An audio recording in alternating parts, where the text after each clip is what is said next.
رحلة الطفولة من المنامة إلى الخبر. علي عبد الإله الخواجة، من عاصمة مملكة البحرين، من فرضة المنامة بالقرب من باب البحرين وسوقها القديم.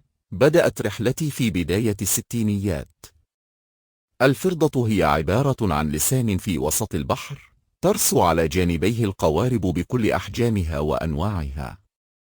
كانت مركزا رئيسيا لاستيراد وتصدير البضائع، ومكانا لوصول المسافرين، خاصة من دول الخليج العربي.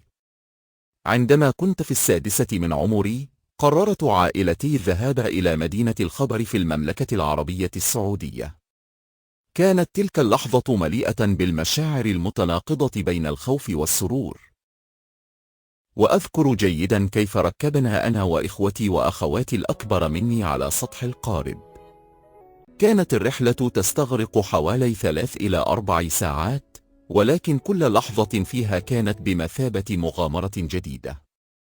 أذكر كيف كان قلبي ينبض بالحماس وجسدي يرتعش من برودة الأمواج.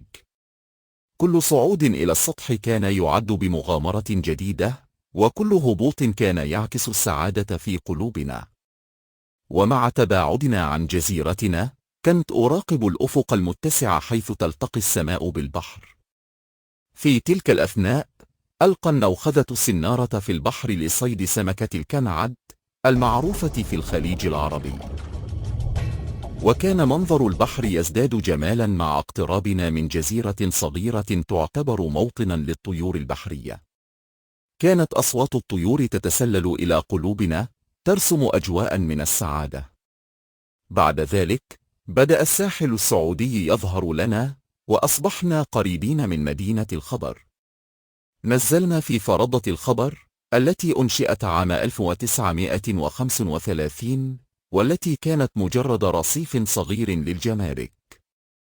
من هنا كانت تنطلق العبارات الأسبوعية لموظفي أرامكو الأجانب إلى البحرين. شكلت هذه الفرضة رابطا مهما للمواطنين، حيث كانت توفر لهم وسيلة للتواصل مع أهلهم في البحرين عبر رحلات يومية بالمراكب التقليدية. في تلك الرحلة، رأيت لأول مرة طعوس الرمال وسكة الحديد، تلك الصور التي ستظل محفورة في ذاكرتي.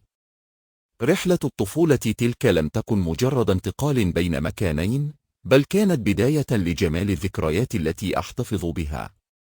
تلك اللحظات، بذكريات السعادة والمغامرات، تبقى حية في قلبي إلى الأبد.